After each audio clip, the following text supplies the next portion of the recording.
Welcome to Nallukar Nights, a short-run series that combines actual play and audio drama, using both old-school essentials and the Oracle from Ironsworn. My name is Steve. And my name is John. We're so glad you could join us for another session. Please be advised this podcast is intended for mature audiences. Now let's begin with a recap of the adventure so far. John, take it away. All right, here we go. Episode 2 begins in medias res with a battle between the party and a Thule. The battle, which should have been manageable, goes horribly wrong, and both Vidar and Karathir are slain. Ugal is paralyzed, and, after Findolith flees, the warrior must listen to his companions being devoured until he, too, is able to escape. What follows is the necessary creation of 2 new characters to replace those who died. Dulfer, the fighter, and Adris, the rogue, 2 morally inconsistent members of the City Watch, are quickly rolled up, and we start a new narrative section from their perspective. The pair discovers a body in an alleyway, and, after rifling through the corpse for anything valuable, they find a few coins and a key bearing the recognizable insignia of the Copper Hound Inn. The 2 decide to go to the inn to see if, using the key, they might be able to find even more of value to steal. At the inn, they do not find any treasure, but they do find another corpse. A man has recently died here. In one hand, he holds a letter, in the other, a holy symbol. Upon taking the letter, the pair are horrified when the corpse begins to twitch and moan. Terrified, Dulfer and Adris flee to the safest place they know, the Tower of the City Watch.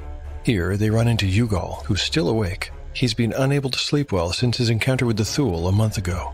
Together, they read the letter. It mentions a tower in the city that none of the 3 know much about, but Ugal knows someone who knows a lot of local history. It's the man who left him to die, the mage Findolith. Okay, last time we decided that we were going to level up every episode, and so why don't we start with doing that today? Sounds good. Who's going to go first? Well, I think we should clear the air on what happened at the end of the last episode, and we can talk about the fact that Ugal the Breaker is in fact going to level up to 3rd level because he succeeded at his Constitution save. Hey! And so he is not infected by the foul disease that has claimed so many. What a fake out. What a fake out. All right, why don't we start with Ugal the Breaker? All right, looks like I have a D8 for his fighter hit dice. So I'm going to roll a D8, add 1 for my Constitution. Oh, bad luck. I rolled a 1. So I think we've decided we're going to min out. Yeah. So it'll be 4 plus 1. So he's going to get 5 more hit points, which is going to take him from 16 to 21 max hit points, which is pretty good. He's a beefy boy. He's We've going to said live it before. We'll say it again. forever. He's the Breaker. He is the Breaker. Alrighty.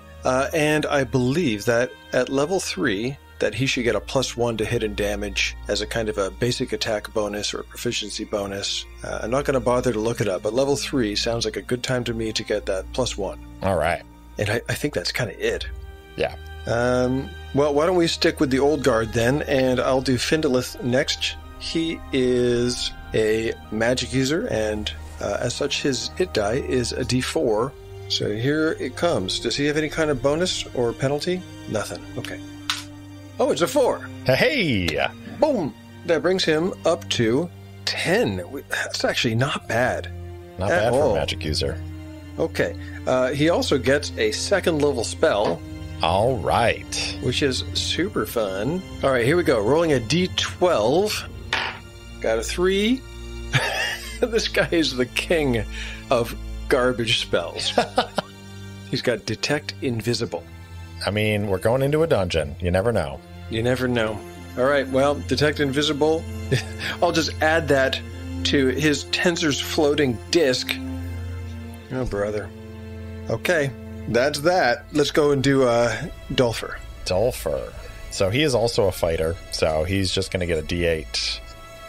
No constitution bonus. Rolled a 5, so that is going to take him from 8 to 13 hit points. Not too shabby. Not too shabby. Finally, we've got Adris, who is a thief. Another paltry D4 hit die. I got a 1. We're going to min that out to 2. -1. He's got a constitution penalty of 1. So he goes up to 4 hit points. 4 whole hit points. Oh my god, this guy is a dead man walking. He's the first to go. He really is. And his skills are going to go up roughly 5% across the board. Now that we've got that out of the way, we can dive into the narrative.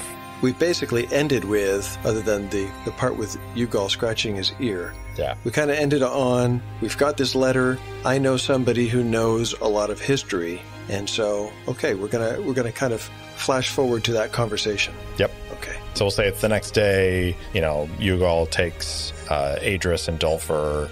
Is Findolith in the, guard quarters, or does he have a separate place that he's in?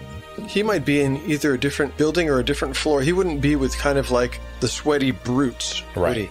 He would be either, with the admin on the third floor, or in a separate building entirely. Oh yes, I've heard of this place, but I wouldn't advise anyone to go there. Findolith spoke distractedly as he puttered about his little office. Handing the drawing back to Dulfer, he returned his attention to the bookshelf, where he recommenced taking certain scrolls off one shelf, examining their seals, and replacing them on another. Dulfer looked at his two companions, confused. Adris shrugged. Ugal merely sniffed, frowning in the mage's direction. Why not? Dulfer looked at the drawing they had taken from the room in the Copper Hound, folded it up, and replaced it in his pocket. When I was a young man, I studied under the great Lydium, the exacting. Did you know that? When nobody reacted as he had hoped, Findolith continued fussily. And as a student, I often copied the histories and records for my master. That was rather a large part of my duties. If I ever made a mistake, anyway, I do have a rather voluminous memory, and I recognized this specific tower. Going there, unadvisable. Good day. Nobody moved to go. In fact, Dulfer sat down. I suppose you'll not leave until I explain. Very well. Many years ago, Nallukar was ruled by King Helion. You recognize the name, perhaps? Well, old Helion was most interested in these towers, you see. Obsessed, perhaps. He spent considerable energy in exploring the levels below them. Below? Asked Adris. Yes, the towers of Nallukar go down as well as up. Just answer the man's question, Findolith. Ugal's voice did not express much warmth. Neither did his expression, which had darkened steadily as Findolith rambled. Come again, Ugal? You said you wouldn't advise anyone to go there. Why not? Yes, indeed. Well, King Helion had numbered these towers in the order he wished to explore them. We know this quite for certain, as we have a near-complete set of the king's journals from before he disappeared, and, What do you mean, disappeared? Asked Dulfer. King Helion went missing before he was able to investigate your tower. Nobody knows what happened to him. He went on one of his many explorations one day, and, never came back. Before he went, he had most of the towers sealed, including the one on your drawing. So you can go there, but you'll not get inside. Dulfer looked over to Ugal and raised his eyebrows in question. Ugal sighed. Tell him what you told me, he said. Dulfer and Adris took turns explaining everything to Findolith as they had to Ugal. By the time they were finished, all four of them had taken a seat at the table. You are certain about the ear, said Findolith, looking uncomfortable and drumming the fingers of one hand on the tabletop. Ugal had to resist scratching his own ear. Thinking about it made him itchy. That's not something we'd be likely to mistake, replied Adris sarcastically. Quite so, quite so. Well then, I suppose we do have an obligation to investigate. When the mage said the word obligation, he avoided looking at Ugal. Do you think we should ask Commander Reagan for help? Asked Dulfer. No, replied the old mage. She wouldn't credit it, at least not without some kind of evidence. We'll have to go ourselves. We go first thing in the morning, then, suggested Dulfer. Are we agreed? No, said Findolith, rising from his seat unhappily. If what you have told me is true, we need to go now.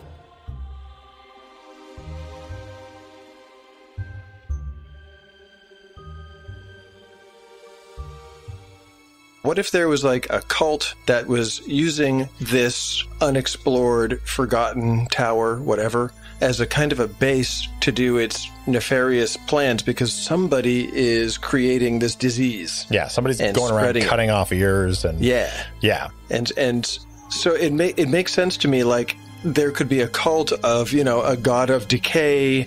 They're using this hidden space as their base of operations, more or less. Yeah. And this is kind of, this is the disease factory or the disease chapel, unholy chapel, maybe. Yeah.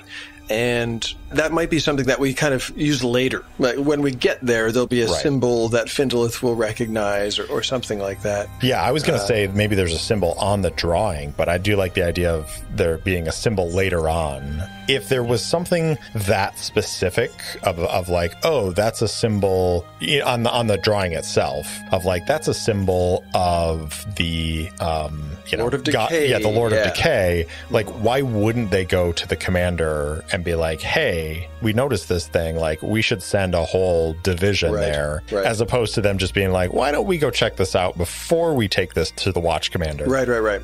They go there, they see the clue is that lets them know, we ought to go talk to Reigen and bring every able body here, and then boom, the door's shut behind them or something. Like something is going to prevent them from doing that. Yeah, they're going to be deep enough in that they can't just turn around and walk away. Yeah. Okay, cool. So that's a couple of things to kind of keep in mind for later. Why is this place underexplored, unexplored, forgotten, secret? I do like that idea of, maybe the characters go to the watchtower and they find a hole has like been broken into the foundation or whatever, and it reveals that there's a set of stairs that go down, and like something that wasn't obvious until just recently. And so nobody would have any reason to think about exploring this place because people have been in and out of here for years and have never seen anything. Oh, that is good. But now there's something, there's an opening, there's an entrance to the dungeons below. Yeah, this is good. Okay, so let's think that through. So this is a very plain tower that sees a lot of traffic because now it's used by whatever, and there's 100 boots cross these floors every day, and I can assure you there's nothing there. I have an idea off of that, which is maybe it used to be that there were 100 boots cross this way. Maybe this tower is connected to the beast pipes. Yes. And so there was a time where it was frequented, and then when the beast pipes were destroyed, there was no need for them to go into that tower anymore. And so it's fallen into disrepair. Some ideas. It could just be like abandoned. It's just a ruin in the middle of a city. Is that weird?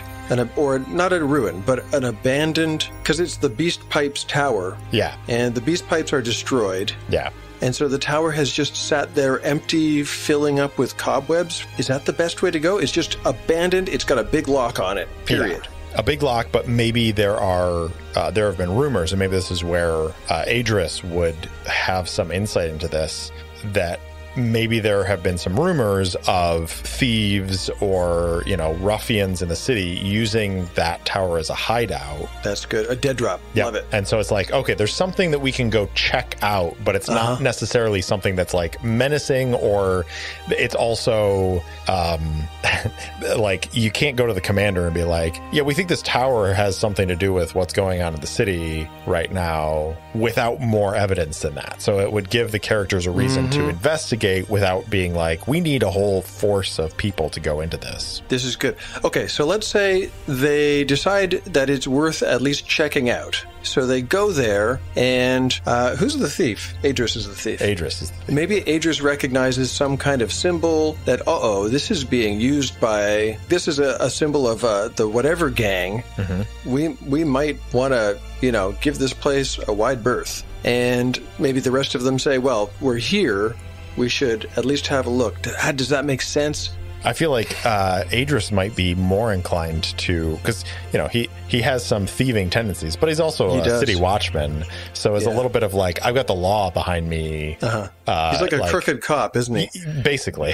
Yeah. Anyway, okay, so they go there. They notice the gang symbol, and this could be a problem. But okay, we'll turn it around and we'll say, actually, Adris is like, actually, if we can get in there and fuck shit up, this is going to guarantee me a promotion in my own guild, right? Yeah. Okay, now we got to go in. Yeah. We could even put it in the narrative that he spots the thing and doesn't tell people. We just do it all in his head. That could be cool. Yeah.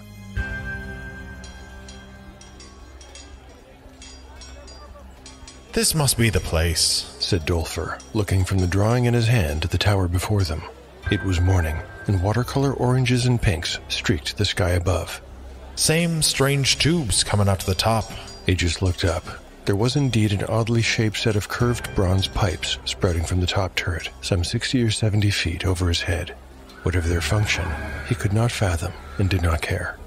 This is the place, confirmed Findolith. Tower number 6, by the record of Helion. Was that the old King Helion, or Helion Reborn, as the legends tell? Dolfer asked. Helion? Huh, I suppose it doesn't matter. Well, anyway, there never was a Helion Reborn. Some silver-tongued charlatan, nothing more, griped Findolith. It was no difficult thing to enter Helion's tower number 6, as there was no door. Instead, open arches, one on each side, permitted easy access. On one side, a stone stairway led up and out of sight to a second level. On the other, a separate stairway led down into darkness. Up as well as down. Adris repeated Findolith's words from before and made for the stairs, going down. I do hope this is not a waste of time, muttered the white-haired mage. This place has not been used for decades. If you don't find a stout locked door above and below, I'll leave my boots. I am glad you didn't go running off to Reigen, though. Well, that would have been quite an embarrassment. Dolfer said nothing, but privately he agreed. He, too, was happy that they hadn't informed the commander, but for a different reason. Reigen would have forced him to explain where he'd gotten the drawing. He didn't want to have any conversations that might expose his and Adris's illegal activities from the evening before. He looked over and saw that his accomplice was already halfway down the stairs. Adris had stopped to light a small oil lamp he had borrowed from Findolith's office. Once it was lit, he continued down. The others were still on the main floor when he reached the bottom and found, just as the wizard had predicted, a thick, iron-banded door. But the wizard had been wrong. It opened inward when he pushed against it and continued into a long hallway. Adris, smiling as he imagined Findolith dining on a plate of boiled boots, entered the hallway and followed it until he came to his second door. It was identical to the first, except that, when Adris tried the handle, he found it to be locked. With a curse, he half-turned to go, hesitated, and then reached back for the handle. Probing with a finger along the inner arch, he felt something, a little bump. Testing it gently with a fingernail determined the bump was made of some kind of soft material. He dug his nail into it and brought his hand up to his face. On the tip of his finger was a blob of wax. To most people in Nallukar, the presence of wax stuck behind a door handle might have been strange, but probably wasn't worthy of much concern or thought. To Adris, it was both. This was a sign, a marker in Thieves' Cant, the language of rogues. Adris knew what it signified. This place was used by the Tawny Owls, a small gang and rival to his own. Prudently, he held the blob close to his lamp until it became warm and supple once again. Then he stuck it back where he'd found it. Adris's first inclination was to flee, but then he realized something. If he could somehow get inside and follow their designs, he would almost certainly get promoted within the ranks of his own gang. Perhaps he could put aside the life of a city watchman, become someone who sat in a warm office all day instead of wearing his knees out, walking patrols. And there could be money within.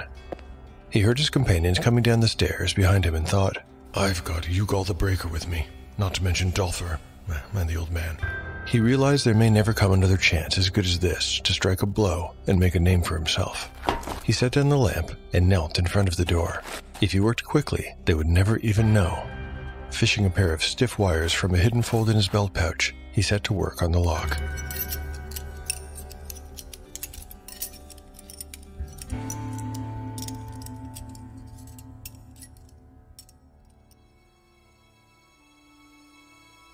That brings us to the lock. Yeah, so I'd say we either handle it narratively, that he just picks it. Yeah. Because he's got time and there's no, there's no pressure on him. Mm-hmm, mm-hmm. Or we could roll for it. I feel like we should, but I do think almost for sure going to fail, I guess we do it, because otherwise... You never know until the dice are rolled. Otherwise it is just an audio drama. We're playing a game here, right? We're playing a game. All right, let's see. Thieves, skill, it's a 20%. You got this. Okay. I mean, when chances are this poor, there's not a lot of pressure to feel. That's right. Here goes. I got 100. But that's still a fail. Okay, wow. Wow. It's too bad we didn't say, let's see if he's got psionic ability. Dang. All right, well, that is the most extreme fail imaginable. Okay. Locked and barred, maybe. I don't know. Or is there someone inside? Okay. Like, are they walking into an ambush? Like, not an intended ambush, but like, right. You know, they basically alert whoever's inside. Yeah, there's a meeting going on. They're messing around with the locks. And so, Okay. What makes good sense for what comes next? So if they just kick down the door, like, they're the city watch. I mean, they're not expecting there to be, like, resistance in there. So if they kick down the door, it's not like they're breaking and entering. Like, they're doing their job, you know? And that's probably what Ugal would do. Yeah. And now I can imagine he's gonna break that door. Bad boys, bad boys. Yeah, what you gonna do? Yeah.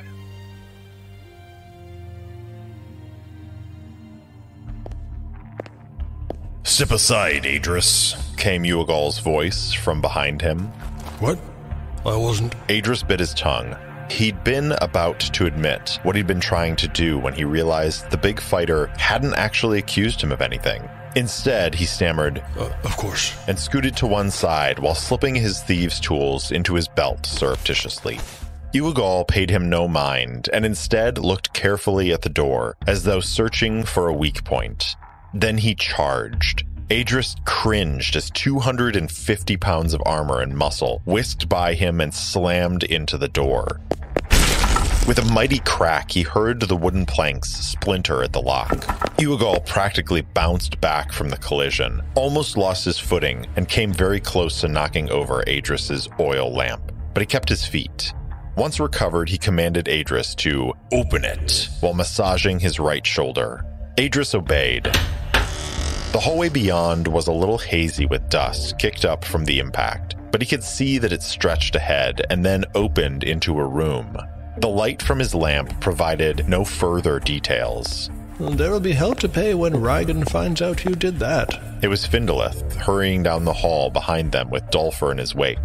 Ugal didn't even turn around when he replied, "Who's going to tell her? No, I think we found it this way." He was still rubbing his shoulder. "Pick up your lamp, Adris." Findolith had caught up by the time Adris did so. He surveyed the broken door and tutted his tongue. Vidar wouldn't approve. Now Uagal did turn to face the old wizard. "Vidar's dead." Fair enough.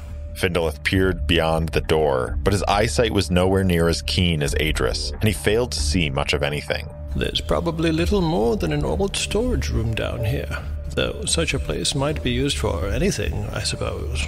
Idris. Ugal meant for the man to go forward and lead the way with his light.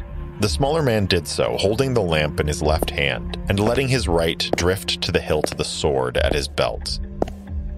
At the end of the hallway, they discovered what appeared to be, just as Findolith had anticipated, a large storage room. It had probably collapsed in one corner, and in that spot, the ceiling sagged down to touch a tall pile of crumbling bricks. Findolith just had time to remark, "Ah, yes, just as I expected."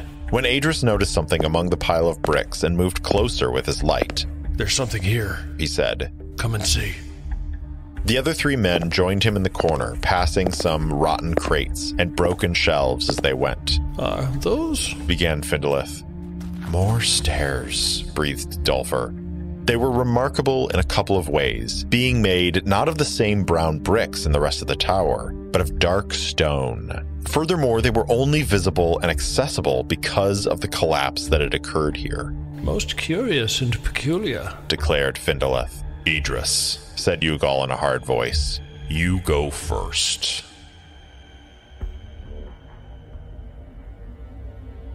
Well behind them, peering at the party's dim light from the other end of the hall by the first door, stood a small, slender figure.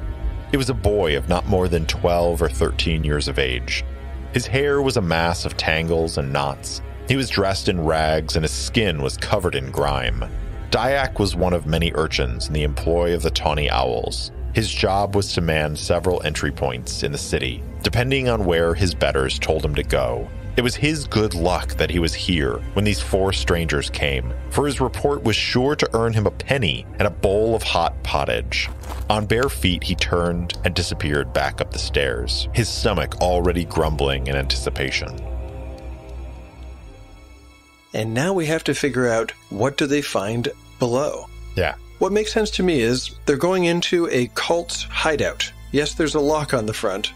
It makes sense that there would be some kind of trap. And maybe minor. This isn't maybe a lethal trap, but this could be like a somebody gets injured trap.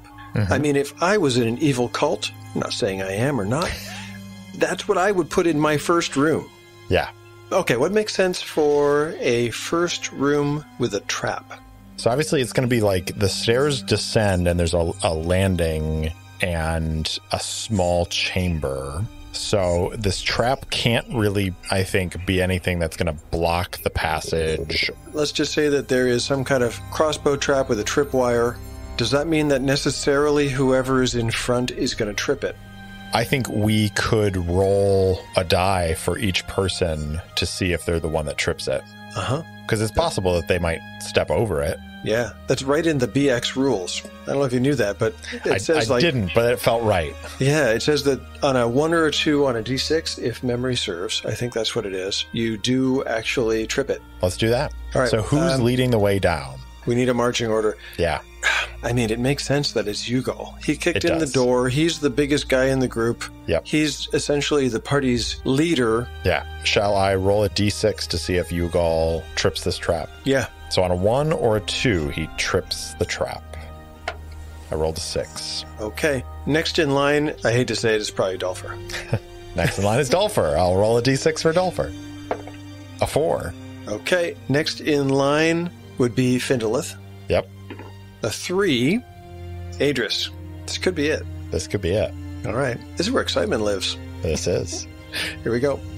A 6. They all step over it. They all step over it. It's there on the way back, though. It is. We'll never remember that. No. Note to self. Note to self, yeah. Okay, so each of the 4 companions descending down the steps unknowingly steps over this thin razor tripwire that is at the bottom of this flight of stairs. So the 4 of them continue on into the next room. What do we think the next room is? I would love to do action and subject to find out what this next room is. I think that's a great idea. I've got 16, evade. And let me know, what is 05? Evade battle. Okay. Interesting. All right, so they get to the bottom of the stairs, they cross this poorly contrived trap, and they go into this first room.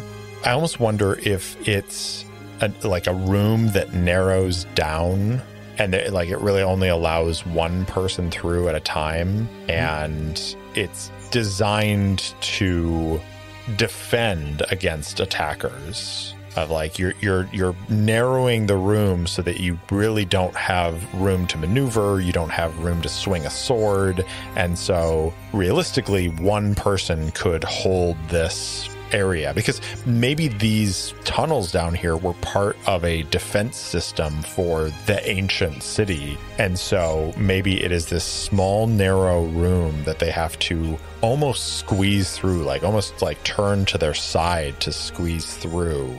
That's pretty cool. I mean, it's got great atmosphere. Let's go with that. Yeah. Does it open up like a funnel on one side? I think so. Cool. Because you could have multiple people sort of defending the interior part of it. It makes a lot of sense. And I think it lets us know what's next, because what's next would be some kind of guard room, whether it's actually populated or not. Yeah. Given the architecture, I think our PCs would be very unlucky if there's anybody there. Yeah. We can go with a wandering encounter check. Well, we're using old school essentials here. Let's do the wandering monster. Okay, do you want to do the roll? It's a D6. If you get a 1, then there is a threat. I got a 5. Okay, so they're going to enter out into this abandoned guard room.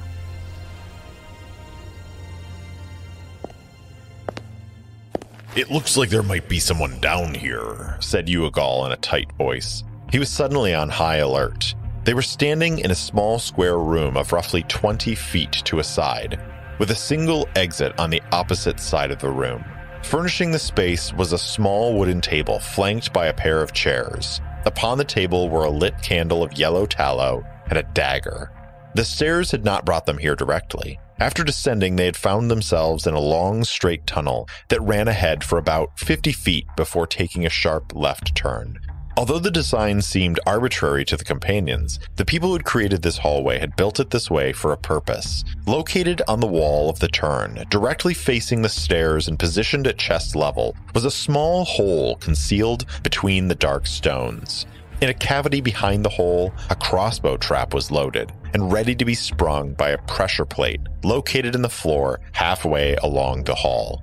But by the grace of the gods, not one of the companions had stepped upon it and had avoided the trap, never aware of its existence. Where the hallway turned left, a second defense had been built, this one completely architectural in nature. Instead of a broad hallway 10 feet across that two men might have traveled down side by side, the passage became very narrow and twisted in a serpentine shape. The companions, especially the thick-chested Uagal, had been forced to inch their way through this winding gap with difficulty, crab-walking sideways. The guard room where they were assembled at present was meant to be a third defense, but currently only the companions occupied the room. Findolith gently picked up the dagger by the blade, turning it so the candlelight would help him to better see the symbol carved in its pommel. The god who whispers, he muttered. What's that? Asked Adris. He was watching the wizard's inspection and had expected him to say there was an owl design on the pommel.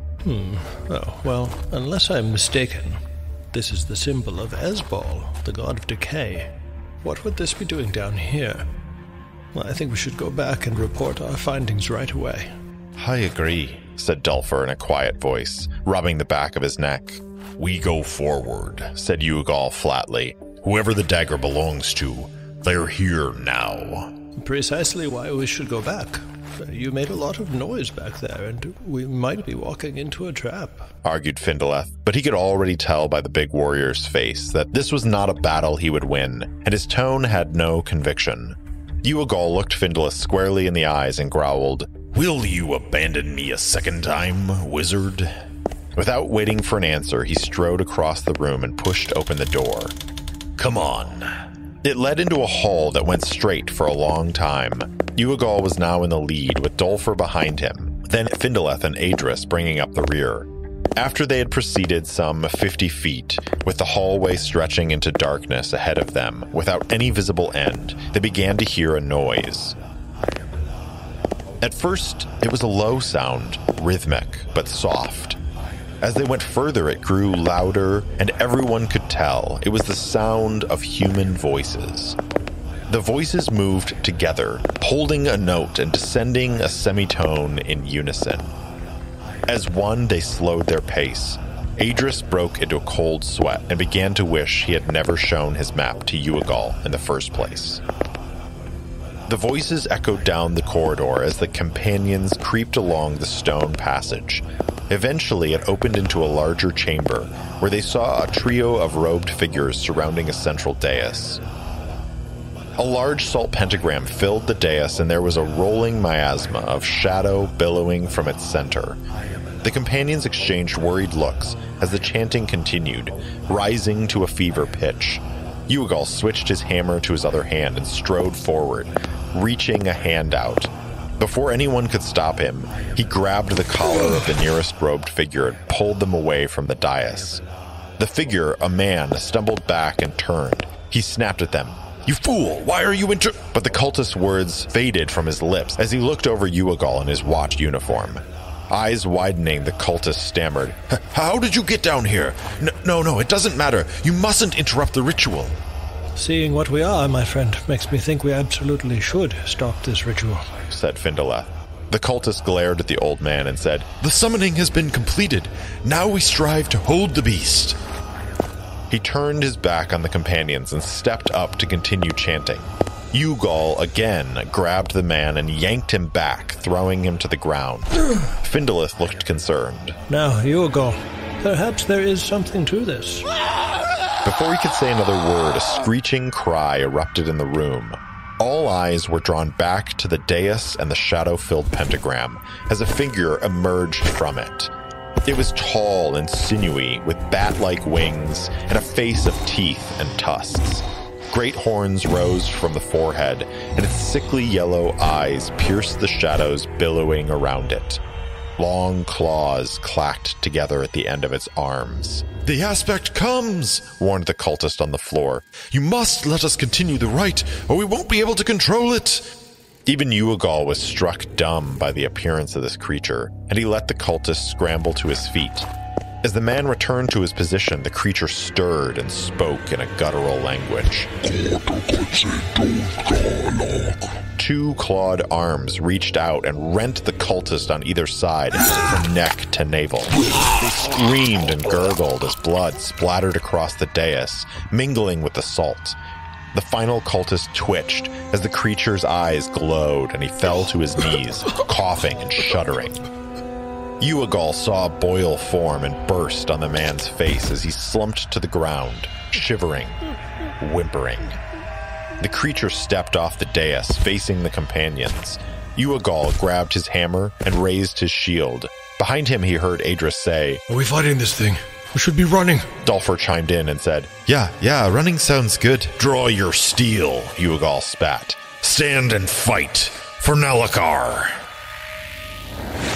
Entering combat.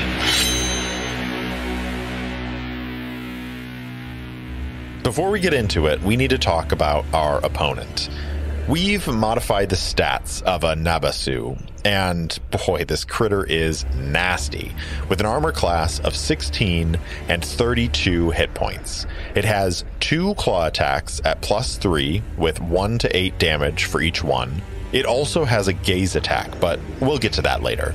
This summoned creature is a terrible foe, and I'm not really sure our party will be able to stand up to it. But there's only one way to find out. Round 1. Initiative. Party 4. Enemy 4. Simultaneous action. Let's deal with the creature first. Rolling a d4 to determine who takes the attack. And it's Findolith. So he's going to take 2 claw strikes. The creature gets a bonus of +3, so it needs a 7 on the die to hit Findolith.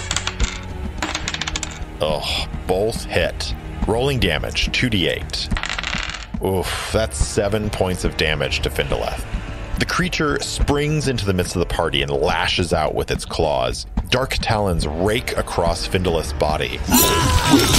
The old man stumbles back as his clothing and flesh are rent. The party gets to respond now. Uagal swings. But an 8 is going to miss. He brings his hammer overhead, but it bounces off the creature's hide. Adris is up next. He swings his short sword. An 18. That'll hit for 4 points of damage. He manages to get under the creature's long, sinewy arm and jabs his short sword into the joint. It doesn't do much, but there's a satisfying trickle of ichor that oozes from the wound. Dulfer's going to strike with his sword, but an 11 is going to miss. Findolith, still reeling from that terrible blow, just stumbles away. That was just one round, and we've seen the terrible effect this creature can have. The party knows they're outmatched, so they are going to run. If they win initiative, they'll be able to slip away before the creature can act. Otherwise, someone is getting attacked. Round 2. Initiative. Party 3. Enemy 6. The creature wins and is going to lash out against, rolling a d4, Dulfer this time. 2 attacks against his AC of 14. Okay, one's a miss, the other one's a hit. But that's only 2 points of damage as Dulfer races past him and one of the claws barely clips his shoulder. Together, the companions flee down the corridor and reach that chamber with the table and the narrow funnel into the next room. At the door, Uagal turns and braces with his hammer and shield. Go, he shouts. I'll hold the rear. They can hear the creature stalking down the corridor after them. And unfortunately for them, because the passage through to the other side is so tight and narrow, only one character can move through at a time. As the companions run into the room, there's a race between Adris and Dulfer for the opening. Let's roll a d20 for each, and the highest gets out. Adris gets a 12. And Dulfer gets a nat 20. Man, he really wants to survive this. Round 3. Initiative. Party 3. Enemy 4. The creature stalks into the room with a snarl and a shriek. We roll a d4 to determine who gets attacked. On a 1 to 2, it's Uagal. A 3, it's Findolith. A 4, it's Adris. It's a 2. That means Uagal is the target. That makes sense. He's holding the doorway. The creature lashes out with 2 claws. A 12 and a 15. Those are both going to miss Ugal's AC of 16. The claws shriek off his metal shield as Uagal stands firm. Uagal returns the attack and hits, but only for 3 points of damage. The creature is down to 25 hit points. Findolith lashes out with his staff, but a 12 will miss. Adris squeezes through the tight passage next. Round 4. Initiative. Party 6. Enemy 4. Findolith hesitates and calls out to Uagal, urging him to flee through the passage. He says, "Run, Uagal. I do not wish to leave you a second time, my friend." Uagal, still bracing his shield against the creature, laughs and says, I'll hold this beast off. Go and warn the watch. Seeing the determination on Ugal's face and the terrifying visage of the creature, Findolith hobbles through the passage, gasping as his wounds are squeezed against the cold stone. Ugal swings his hammer and misses. The creature looks over the shield and gazes down at Ugal. There's a glint of darkness in its opaque eyes, and Ugal feels some unnatural sickness leach into his bones. For this gaze attack, it's a save against poison, or be infected with the vile sickness that has begun ravaging Nallukar. Ugal needs to roll a 12 on his save to fight off the effects. Rolling a d20. Oh no, it's only an 11. Uagal shudders under the sickening gaze, and he feels boils begin to form on his skin. He stumbles back, holding his hammer and shield up. He could run. He could try to slip through the passage, but he's been infected. If he leaves this place now, who's to say he wouldn't spread it to the others? Ugal steels himself and gazes back at the creature. Come here, you foul beast, He mutters. I'm not done yet.